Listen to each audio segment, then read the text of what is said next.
nous sommes encore honorés de partager avec vous ces moments de fraternité, d'amour et de partage.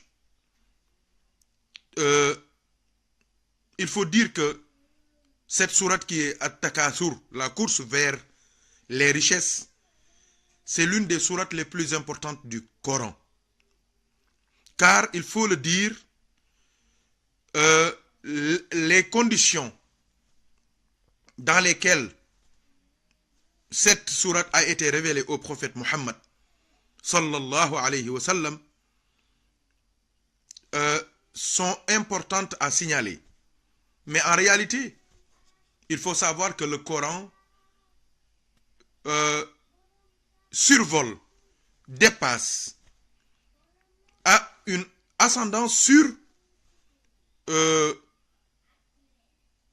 temps et l'espace. Chaque fois que on voit une histoire narrée dans le Coran, il faut savoir que spécifiquement ça concerne un peuple, une personne ou bien une famille ou bien des personnes ou bien le prophète Mohammed sallallahu alayhi wa sallam. Si on exclut les choses qui lui sont spécifiques, tous les messages du Coran sont destinés à tous les croyants en général, de manière spécifique, mais en général, c'est un message d'ordre universel et universaliste. Ça concerne tout le monde. J'ai dit qu'il y avait deux tribus de la Mecque, les Banu Harisata et les Banu Harith, qui se vantaient de leur force, de leur richesse, de leur or, de leurs diamants, de leurs chevaux, des actes héroïques qu'ils ont eu, que chacune des familles, des tribus, chacune des familles a eu à poser, jusqu'à aller dans les tombes pour dire que mon grand-père tel est là, il est plus courageux, mon père tel est là, il est plus fort, ma mère telle est là, elle était plus belle, pour se dire ça jusqu'aux tombes. C'est pour cela qu'Allah a fait descendre cette sourate pour dire Al-Hakumut Takathur hatta zurtumul maqabir. Donc, la richesse va continuer de vous distraire, à vous distraire, jusqu'à ce que vous rendiez visite aux tombes, c'est-à-dire que jusqu'à ce que vous mouriez et que vous soyez enterrés. Car Omar ibn Abdul Aziz, il dit que si Allah utilise hatta zurtum, le terme ziyara veut dire rendre visite. Ziyara, ça veut dire rendre visite. Donc si Allah utilise le terme ziyara concernant, par rapport aux tombes, au cimetière, Amr ibn Abdul Aziz, il dit que en réalité, la tombe, c'est une station, c'est une escale, pour le voyageur qui va vers l'au-delà. Et le jour du jugement dernier, il arrivera certainement, de manière effective, à soit à sa destination, soit c'est le paradis pour ceux qui suivent le prophète Muhammad sallallahu alayhi wa sallam, ceux qui ont cru à Allah et obéi à ses ordres et à ses orientations, ou bien l'enfer pour ceux qui ont mécru et désobéi à Allah subhanahu wa ta'ala. Qu'Allah nous préserve de l'enfer. C'est pour cela que, je m'excuse, c'est notre climat.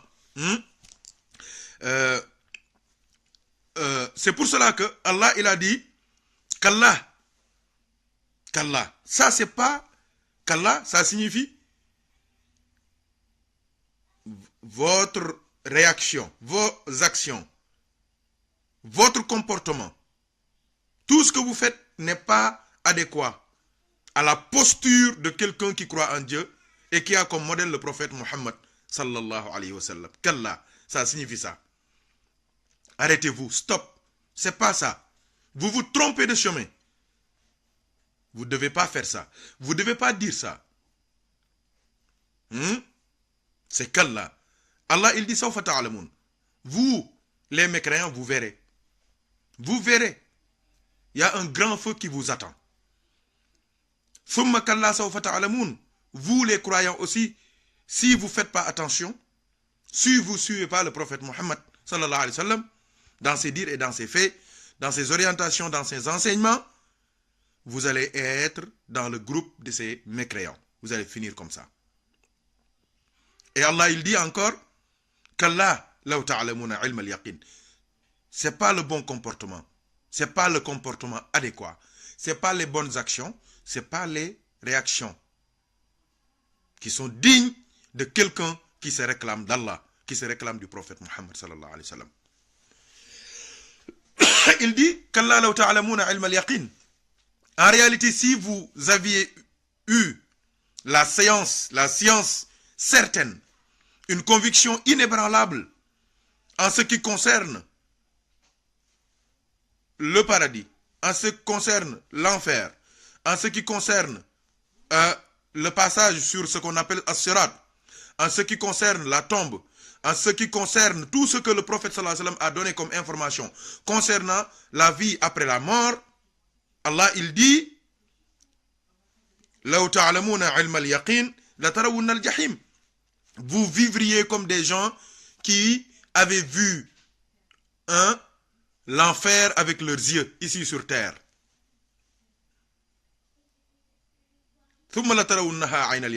Allah il dit en réalité tout ce que on vous dit sur terre concernant l'enfer, vous verrez ça avec les yeux de vos têtes, mais le jour du jugement dernier.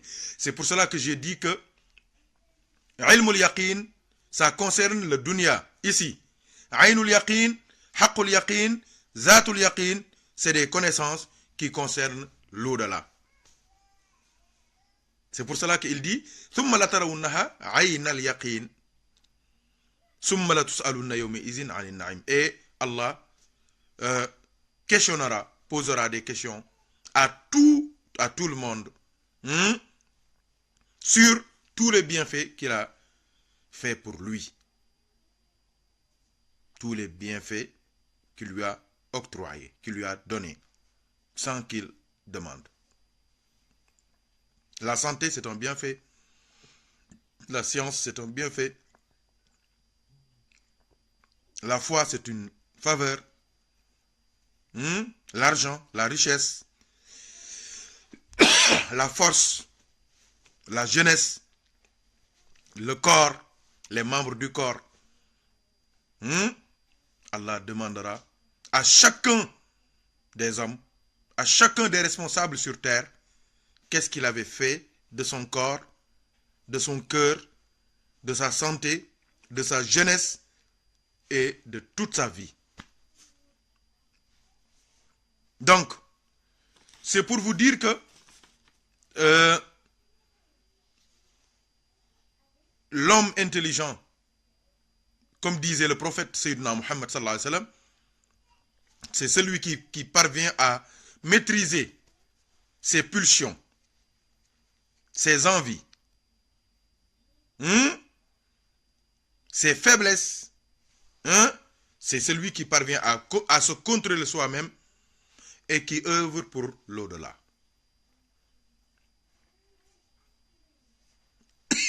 Et qui œuvre pour l'au-delà. Aïwa.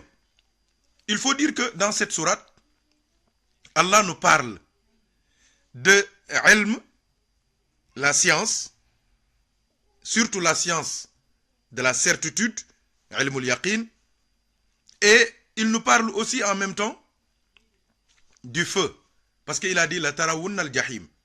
Et ce jahim là, en réalité, c'est l'un des enfers, des 7 enfers, des 7 stations, des 7 trous, je veux dire, de l'enfer. Il y a ce qu'on appelle Saqar, ma salakakum fi Saqar, qalu lam nakum min al-musallin wa lam nakum nut'imul miskin wa kunna nakhudhu ma'al khaidin, jusqu'à la fin de ces versets. Surtout le Mursalat, je veux dire.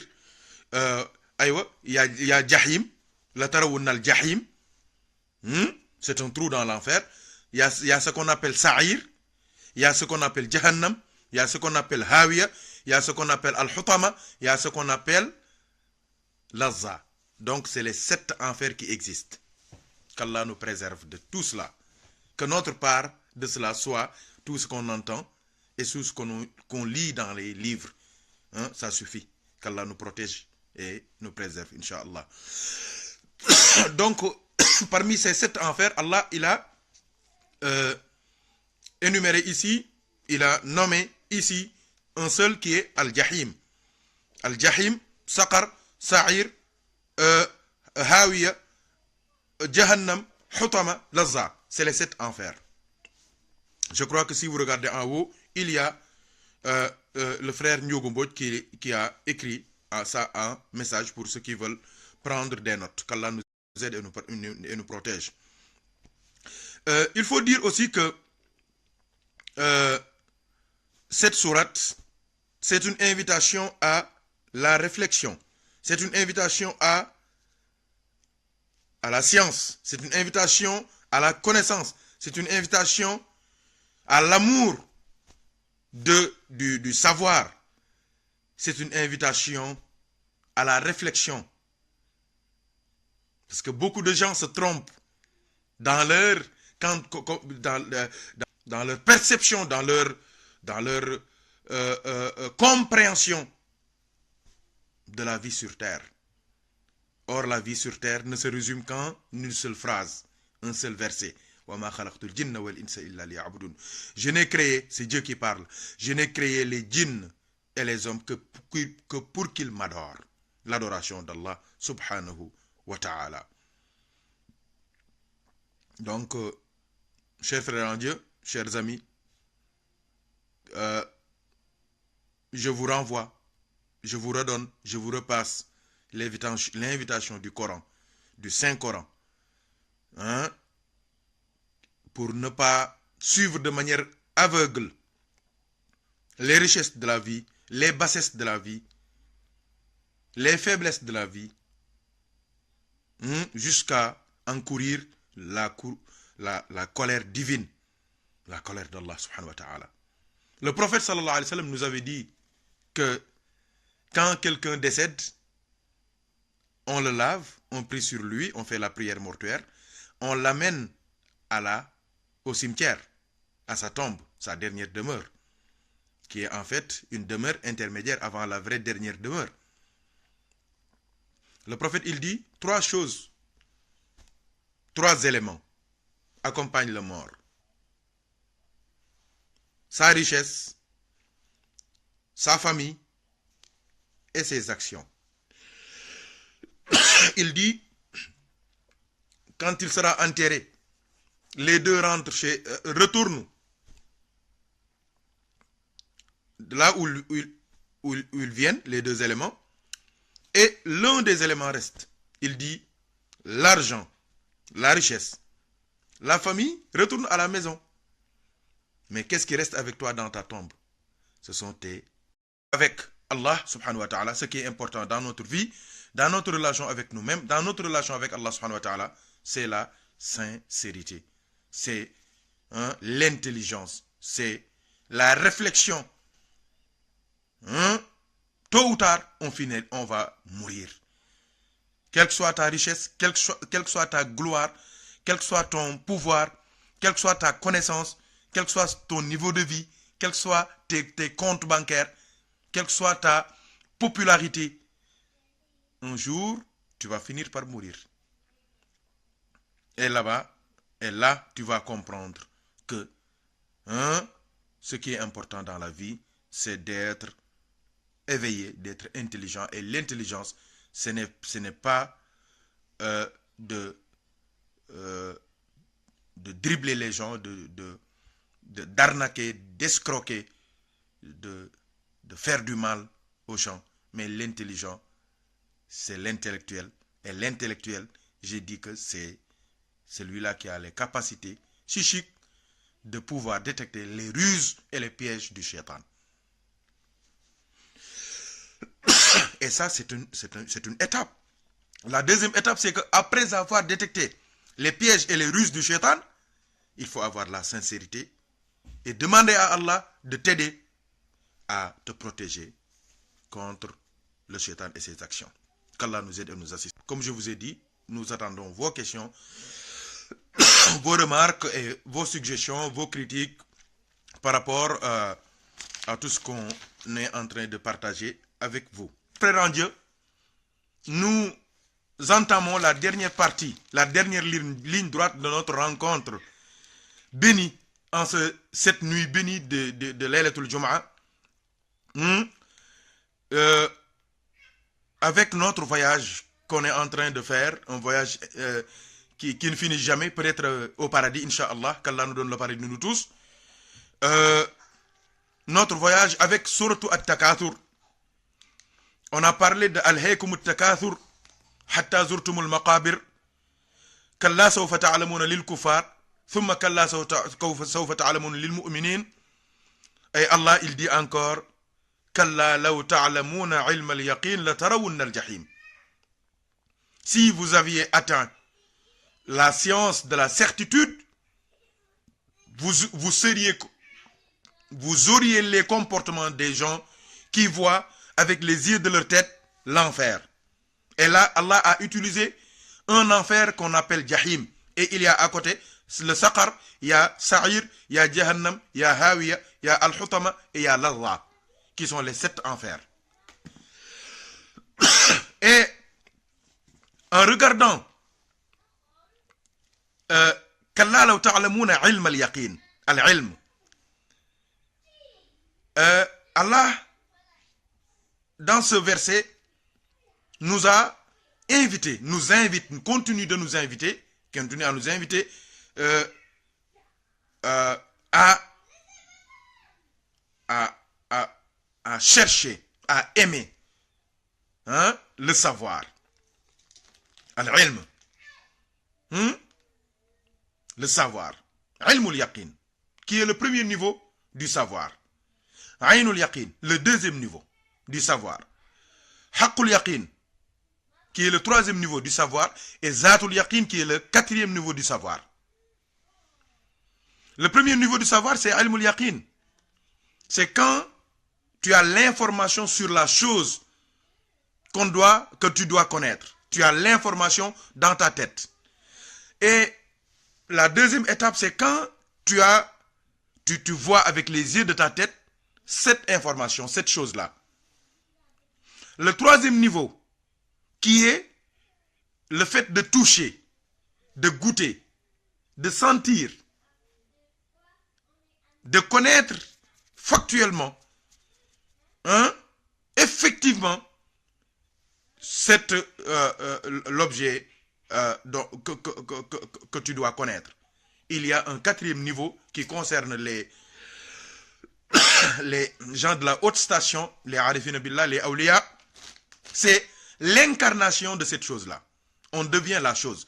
J'ai donné tout à l'heure en Wolof l'exemple du thé, le ataya que tout le monde connaît.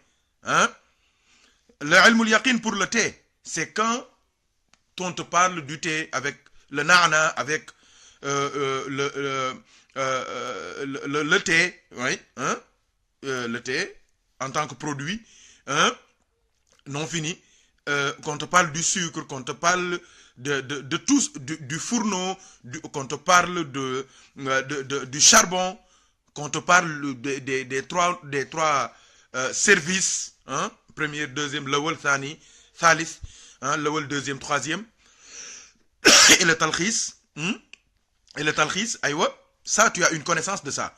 Deuxièmement, on t'invite à voir avec les yeux de la tête, on t'invite à voir le thé. Là, tu vois avec tes yeux le thé, tu vois avec tes yeux le sucre, tu vois avec tes yeux le na'na, tu vois avec tes yeux le feu, le charbon, je veux dire, le fourneau, tu vois avec les yeux de la tête ça.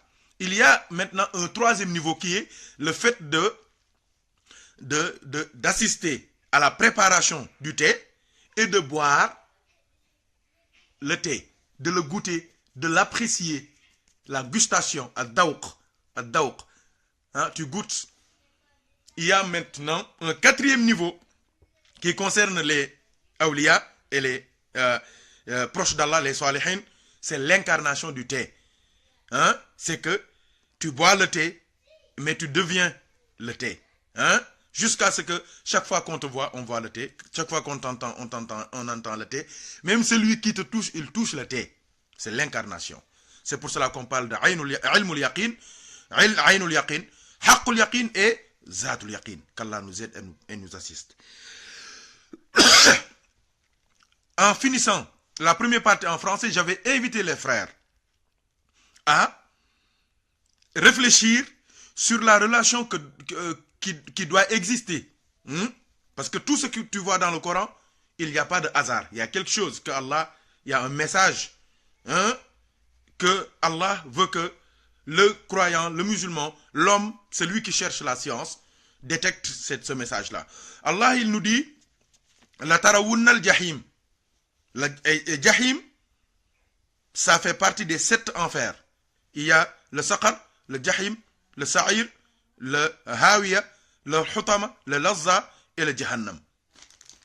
Là, Allah, il a dit la tarawunna al-jahim. Donc, c'est le feu. Et ensuite, il a dit si vous aviez la science de la certitude ou bien la science certaine sur l'existence de l'enfer et du paradis, vous adoreriez Allah comme il le faut, vous seriez des esclaves, des serviteurs d'Allah exemplaires. Donc, j'ai dit qu'il faut réfléchir sur la relation qu'il y a entre le feu et la science. Et pour faire l'étude, on a commencé par le commencement. Parce que cette discussion, cette entrevue entre Allah subhanahu wa ta'ala, Iblis le lapidé et Sayyidina Adam, quand Sayyidina Adam, c'est une longue histoire et vous connaissez bien dans Surat al-Baqarah, quand Allah a dit à Iblis, prosterne-toi devant Adam, il a refusé. Et quand Allah lui a demandé la raison de son refus, la réponse est claire et explicite dans le Coran. Il a dit sur le champ que tu m'as créé à partir du feu. Et lui, tu l'as créé à partir de l'argile. Et le feu est plus dense que l'argile. Le feu est plus rapide que l'argile. Et le feu est plus fort que l'argile. Le feu est plus dangereux que l'argile. Dans cette histoire seulement, on peut, sans l'ombre d'un doute, comprendre la force du feu. Mais le feu, sans la science aussi, ça ne peut pas créer des problèmes.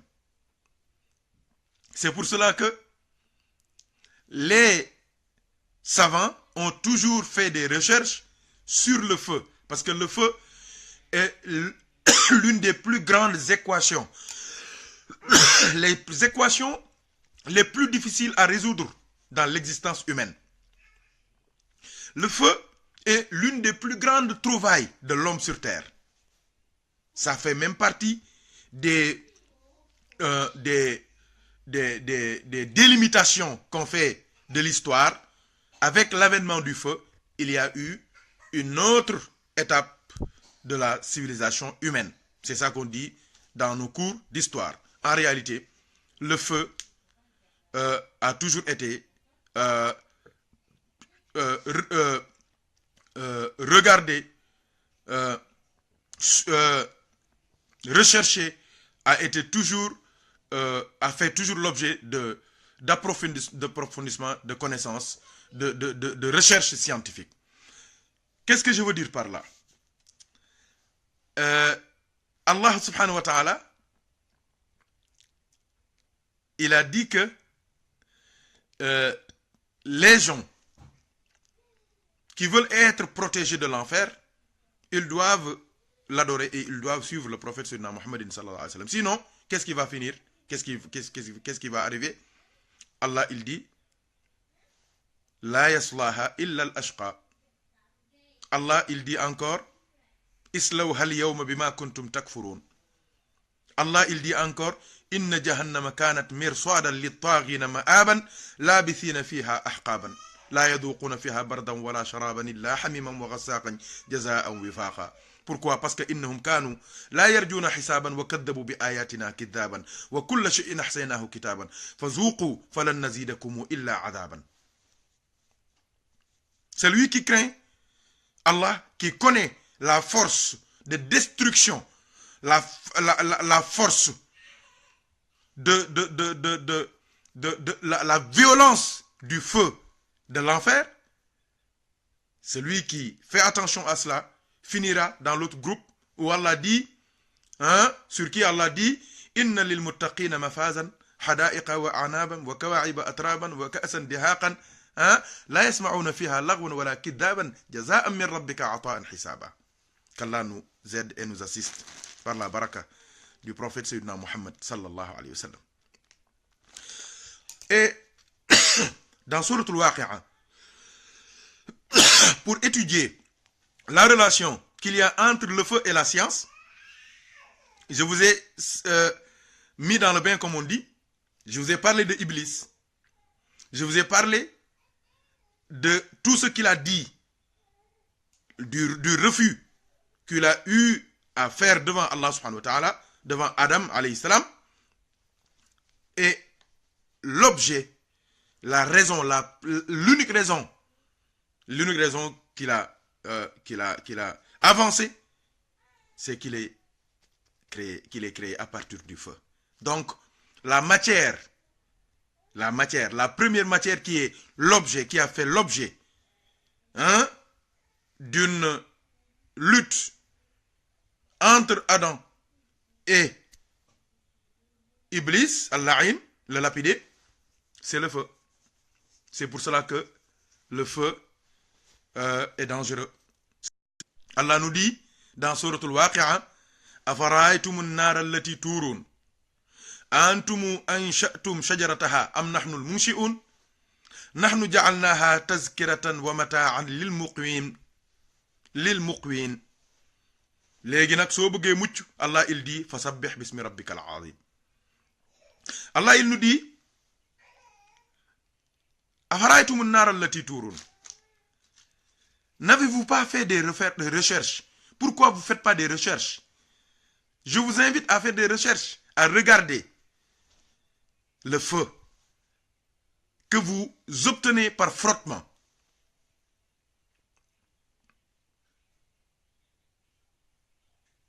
Allah il dit, nahnu ja'alnaha fara'aytum an-nar allati antum ansha'tum shajarataha am nahnu al-munshi'un. Est-ce que c'est vous qui avez créé l'arbre, l'origine du feu, ou bien c'est nous? Je dis souvent que vous m'excusez, je dis souvent que on peut avoir des divergences sur la forme, mais le fond, ça nous mène toujours vers Allah. Comme je disais souvent, toute particule dans l'univers a une orientation divine. Aïwa. Le feu, soit il vient du charbon, et le charbon vient de l'arbre. L'arbre vient de la forêt, ça fait partie de la terre, c'est Allah qui l'a créé. Si c'est le gaz aussi, ça vient de la terre, et la terre, c'est Allah qui l'a créé. Donc, c'est quoi exactement le feu? Pape Gana Diagne. C'est quoi exactement le feu? Je vous ai dit que Allah, lui, il nous dit que ce feu, il a deux rôles principaux sur terre. Le premier rôle du feu, c'est nous rappeler le grand feu, hein, l'enfer, c'est nous rappeler ça. Le deuxième rôle du feu, c'est d'être utile à l'homme sur terre. Donc le premier rôle, ça concerne les croyants. L'autre rôle, ça concerne l'humanité. Et le problème du feu, la définition même du feu, pose problème au niveau du deuxième rôle du feu sur terre. C'est-à-dire que le feu par rapport à l'humanité. Par rapport à l'humanité, il faut retourner vers Iblis. Avec Khalaqtani min nar, tu m'as créé à partir du feu. Le feu, les armes. Le feu, les feux de brousse. Le feu, le nucléaire. Le feu, les dynamites. le feu, les bombes.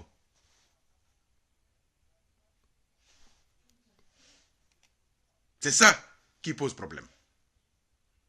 Ils ont fait des recherches.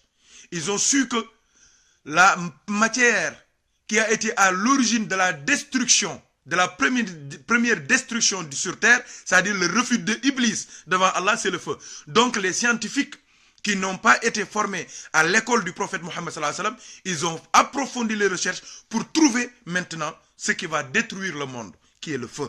Même pour parler d'une armée qui est puissante, qui peut faire des ravages, qui peut faire beaucoup de dégâts, on parle de sa grande puissance de feu.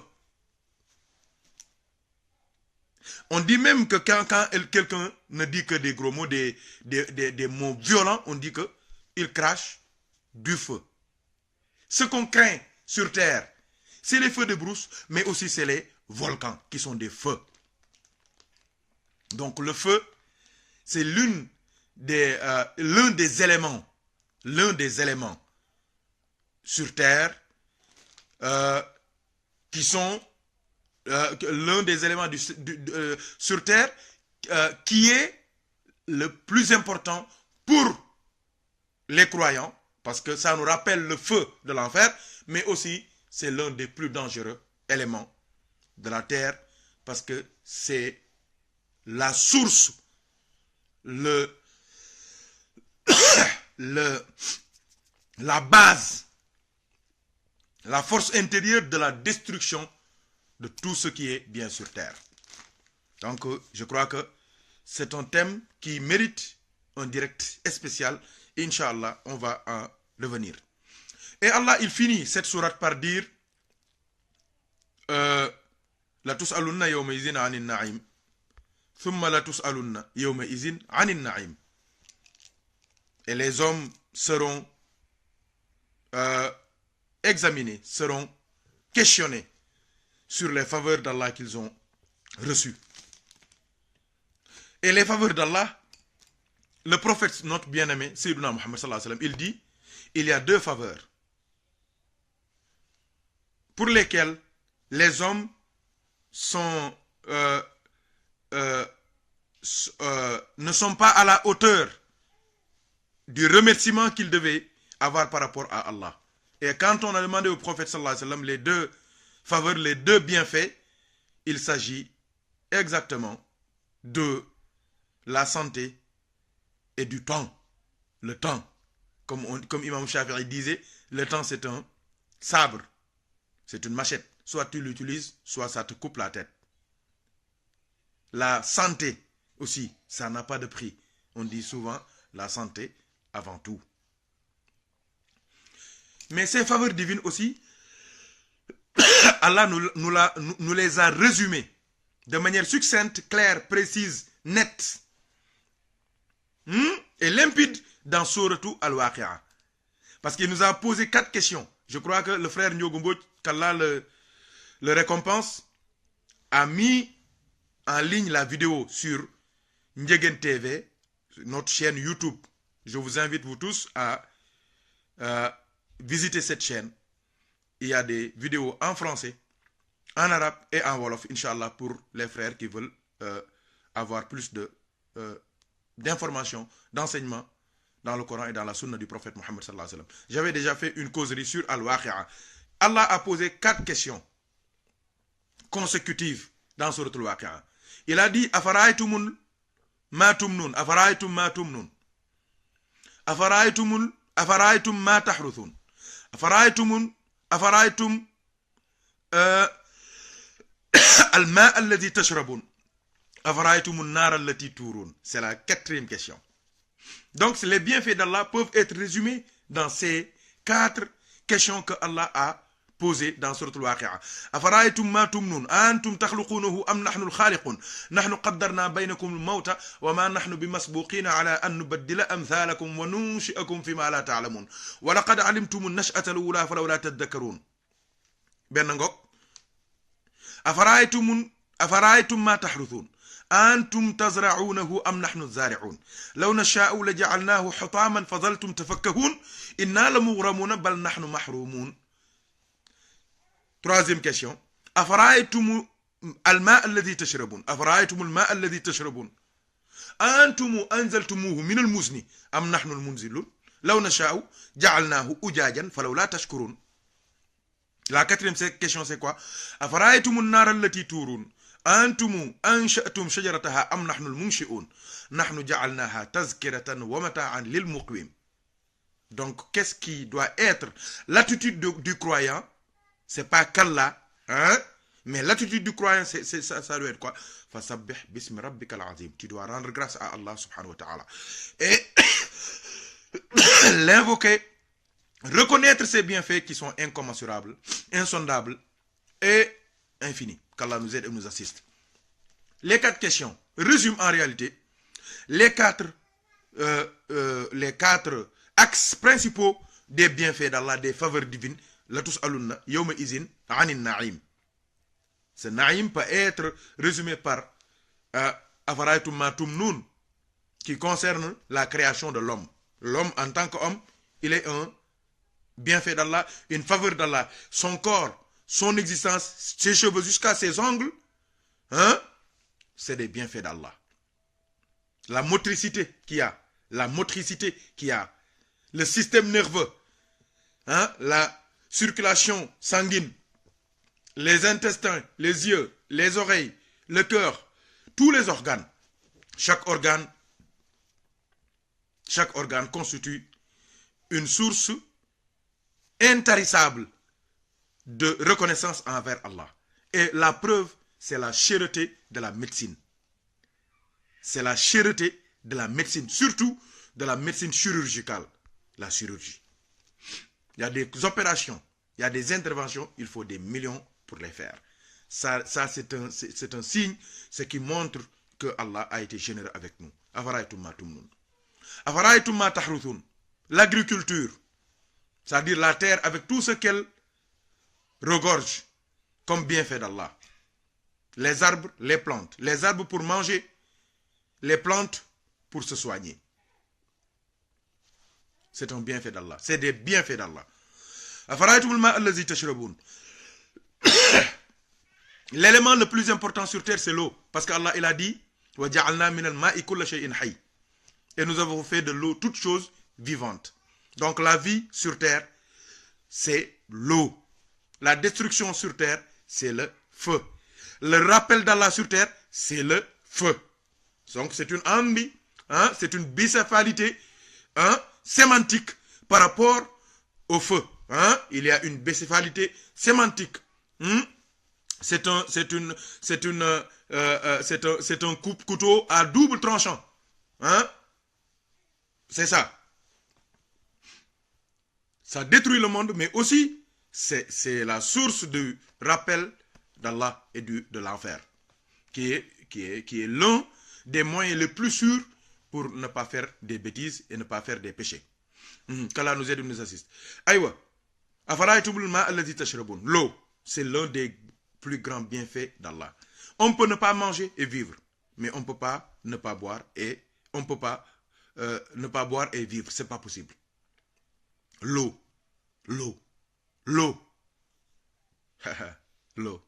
Masha'Allah. Qu'Allah nous aide et nous assiste. La troisième question, qui est le troisième bienfait, la troisième faveur divine, c'est le feu. Et moi je dis que c'est dans le feu que j'intègre. Ça c'est la responsabilité de l'homme. Ah oui, je vais en parler un peu, Inch'Allah.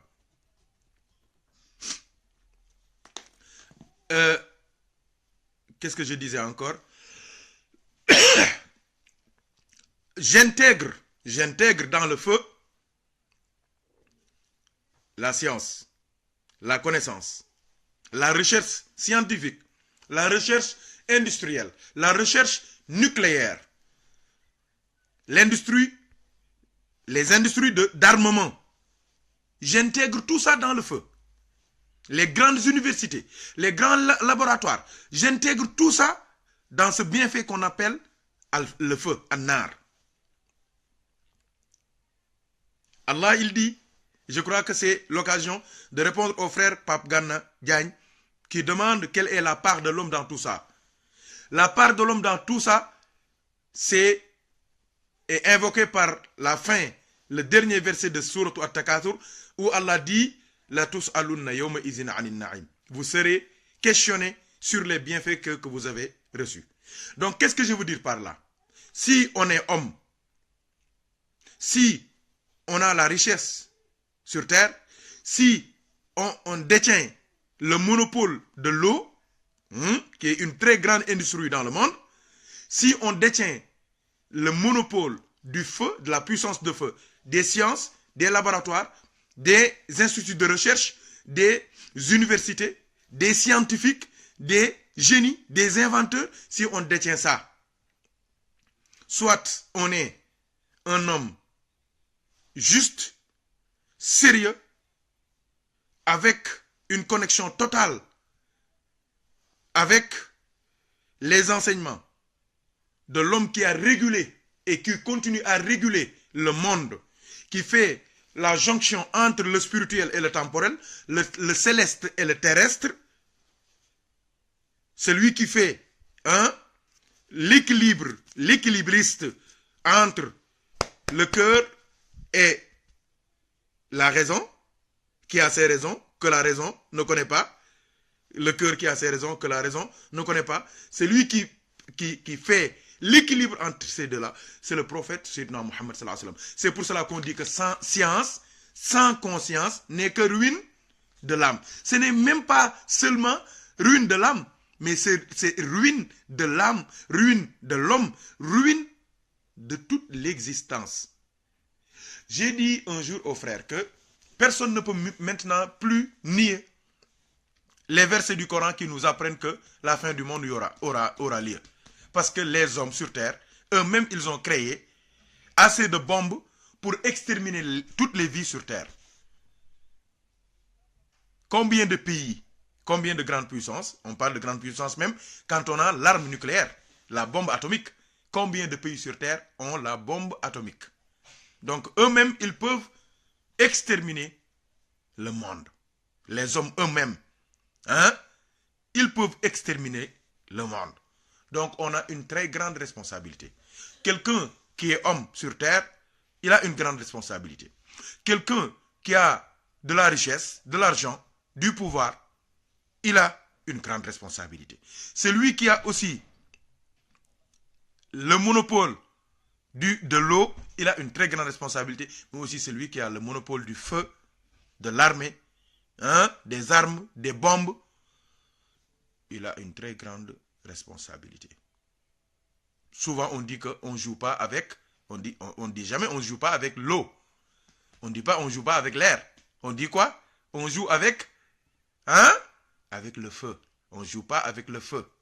Parce que le feu est dangereux. Et un adulte, ce n'est pas l'âge. Un adulte, c'est la tête. Il y en a beaucoup maintenant qui ont l'arme nucléaire. Ils ont presque 50 ans ou plus, mais en réalité, c'est des enfants. Et on ne joue pas avec le feu. C'est pour cela que le pouvoir, on ne le donne pas à un fou. On ne le donne pas à un con. On ne le donne pas à un malade mental. On ne le donne pas à un débile. On ne le donne pas à un damné. Et le pouvoir, ce n'est pas seulement le fait d'être puissant. Le savoir, c'est du pouvoir. C'est le pouvoir. La force, c'est le pouvoir. La science, c'est le pouvoir. Les armes, c'est le pouvoir. L'industrie, c'est le pouvoir. Les médias, c'est le pouvoir. Le cinéma, c'est le pouvoir. L'éloquence, c'est le pouvoir. La beauté, c'est le pouvoir. La jeunesse, c'est le pouvoir.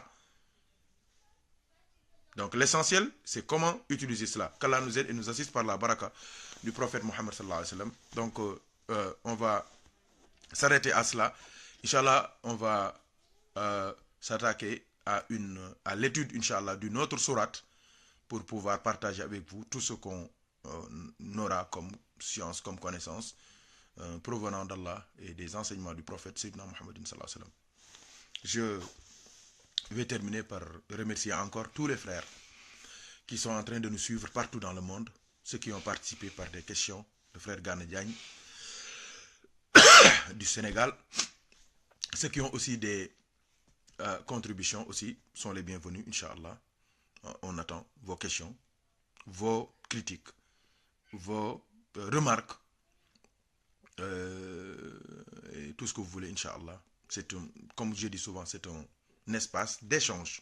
C'est un espace d'échange et de partage, d'amour et de fraternité. La paix, rien que la paix. Wa akhiru da'wana alhamdulillahi rabbil alamin. Wassalamu alaikum wa rahmatullahi wa barakatuhu. Alhamdulillah, alhamdulillah, alhamdulillah. Ñu fanaan ak jàmm ba suba ak jàmm Inch'Allah. Wassalamu alaikum wa rahmatullahi.